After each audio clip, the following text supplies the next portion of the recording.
પ્લાન્ટના ખાંભલા ઊભા કરાતા કોંગ્રેસનો વિરોધ। થરા તાલુકાના વિવિધ વિસ્તારોમાં સોલાર પ્લાન્ટ માટે ખેડૂતોની જમીનમાં ખાંભલા ઊભા કરવાની કામગીરી સામે કોંગ્રેસ પક્ષના કાર્યકરો અને આગેવાનોએ સખત વિરોધ નોંધાવ્યો છે। ખેડૂતોને પૂરતું અને યોગ્ય વળતર ચૂકવ્યા વિના કામગીરી આગળ વધારવામાં આવી રહી હોવાનો આક્ષેપ કરતા તેમણે સંબંધિત તંત્રને આવેદનપત્ર પાઠવ્યું। આવેદનપત્રમાં રજૂઆત કરવામાં આવી હતી કે ખેડૂતોની જમીનનો ઉપયોગ કરવામાં આવી રહ્યો હોવા છતાં તેમને યોગ્ય વળતર મળતું નથી।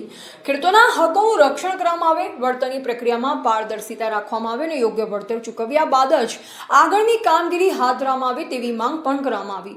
કોંગ્રેસના આગેવાનોનું કહેવું છે, જો ખેડૂતોની માંગણીનો તાત્કાલિક નિકાલ નહીં કરવામાં આવે તો આગામી સમયમાં વધુ ઉગ્ર વિરોધ કાર્યક્રમો હાથ ધરવામાં આવશે।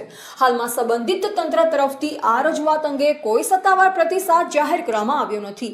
એવા રાણાભાઈ પારેગી, વાવથરા। આઝાદી પછીના ઇતિહાસમાં ખેડૂતોની આવી દુર્દશા ક્યારેય જોઈ નથી।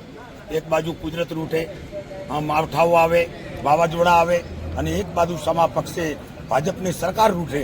ખેડૂતોને એમએસપીના ભાવ ના મળે, ખેડૂતોને પૂરતા પ્રમાણમાં વળતર ના મળે, ખેડૂતોને સમા પક્ષે મોંઘવારીનો માર સહન કરવો પડે, ખાતરના ભાવ ડબલ થઈ જાય, ડીઝલના ભાવ ડબલ થઈ જાય, વીજળીના ભાવ ડબલ થઈ જાય, ખેડ ખાતરના ડબલ થઈ જાય અને જ્યારે ભાવ આપવાની વાત આવે ત્યારે સરકાર પોણીમાં બેસી જાય, ટેકાના ભાવે ખરીદીના નાટક કરે, વેપારીઓનો માલ ખરીદે, ખેડૂતોનો માલ ન ખરીદે અને અધૂરામાં પૂરું અત્યારે જે વીજ લાઈનો નીકળી છે, આખી જાળીઓ પથરાઈ જવાની છે, ખેડૂતોનું ખેતર વેચવાનું નથી।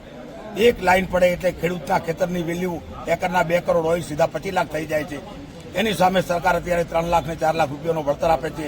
એમાં અમારી માગણી છે કે વીજ પોલ દીઠ ખેડૂતોને 2 કરોડ રૂપિયાનું વળતર આપો અને ખેડૂતોને દર મહિને તમે જેમ ટાવરના ભાડા લ્યો છો ટેલિફોનવાળા અને મોબાઈલવાળા, એવી રીતે ખેડૂતોને દર મહિને 50,000 રૂપિયાનું વળતર આપવામાં આવે અને ખેડૂતોનું જો પોતડે કળકળે ખેડૂત હેરાન થયો તો આગામી સમયમાં તમારું પનોત મળી જવાનું છે।